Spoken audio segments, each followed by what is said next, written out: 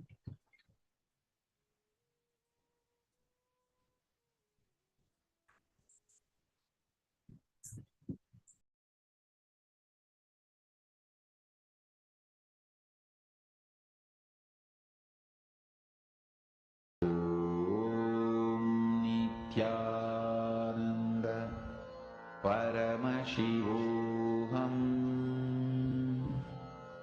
Om Nithyananda Paramashivoham. Om Nithyananda Paramashivoham. Om Nithyananda Paramashivoham. Om Nithyananda Paramashivoham. Om Nithyananda Paramashivoham. Om Nithyananda Paramashivoham. Om Nithyananda Paramashivoham. Om Nithyananda Paramashivoham. Ma Lita Sege, I saw that you have said that yours is still not manifesting. See, Ma'am, you're saying that one power comes very well and some others don't. Now, I'll explain to you a little bit why that may be. So you're saying, like, do I need more completion for the other powers to manifest? See, Ma'am, when we have one power manifesting and not the others, it is because some click has happened in us. So you have to understand that when one power manifests, it's because of the cognition shift that has happened. See, all power manifestation comes from cognition shift. When you have experienced that glimpse of space of yourself as Paramashiva, your existence in the parallel universe as Mahā Sadashiva, as Paramashiva, when you glimpse that, for some word of Swamiji, some word that someone said, when it clicks with you, it shifts your cognition, and for a minute, for a few seconds, like 9 to 12 seconds, Swamiji says, you have connected to your parallel universe as Paramashiva. But then you forget that. But now, because that click has happened, that one power manifests. But somehow, our mind is very powerful. You have to understand that your mind is what puts you in the deep sleep state. Your mind puts you in the dream state. And it's your mind that ultimately puts you in the Turiya state, from where Paramashiva absorbs you. So you're able to fool your mind, but your mind does not like that. It does not want you to get out of it, under its control, right? So because of that, somehow, for the other powers, you cannot see it happening. You think, oh, this power can manifest for me because this is the logic behind it. Yes, I had the click, I had the powerful cognition that shifted me, so this can happen. It's like how you need to walk when you're a kid. You try walking, and then suddenly one day it clicks with you and you walk. And then when it comes to jumping, after you walk, it's not that immediately you can start jumping, you can start dancing, you can start rolling. Everything doesn't immediately happen, right? You start tumbling, no. Each thing clicks with you. But now as an adult, if a certain amount now, let's say, okay, even not as an adult, as a 8-year-old or a 9-year-old child, when 5 clicks have happened. Now, after that, most of the things, almost anything shown to you, you could immediately do it, right? You understand how your body works. You understand how to make the movement happen. Like someone teaches you to brush your teeth, you're able to learn it. Someone teaches you to comb your hair, you're able to learn it. As a child, for each thing, the click had to happen.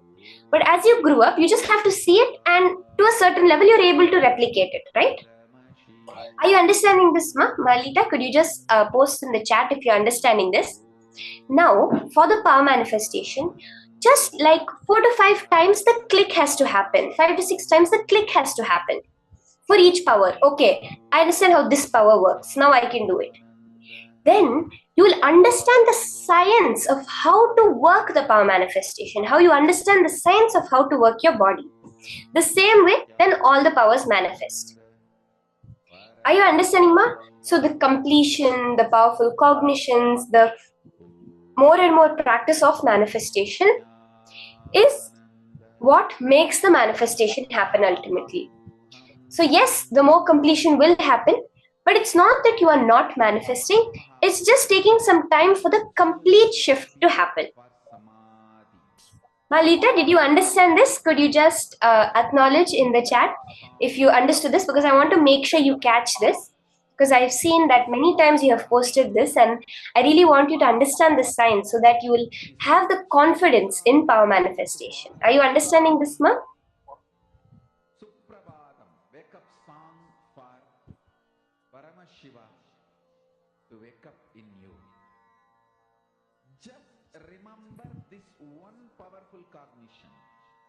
This Mahā Vagya puts me in Samadhi.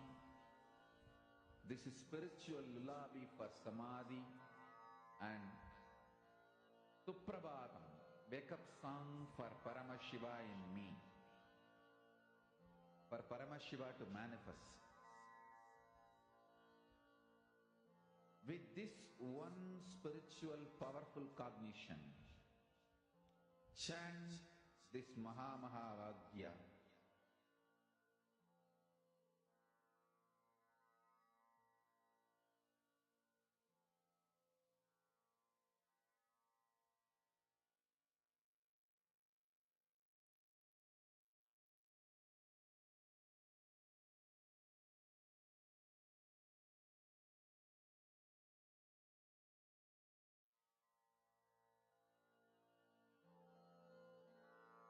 Mahā Vagya, spiritual lullaby for Samadhi.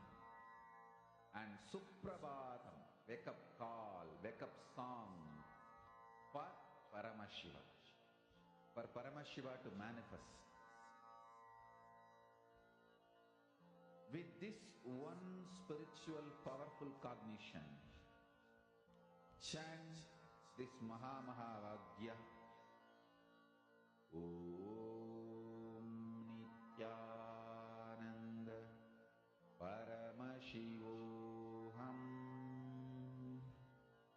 Om Nithyananda Paramashivoham. Om Nithyananda Paramashivoham.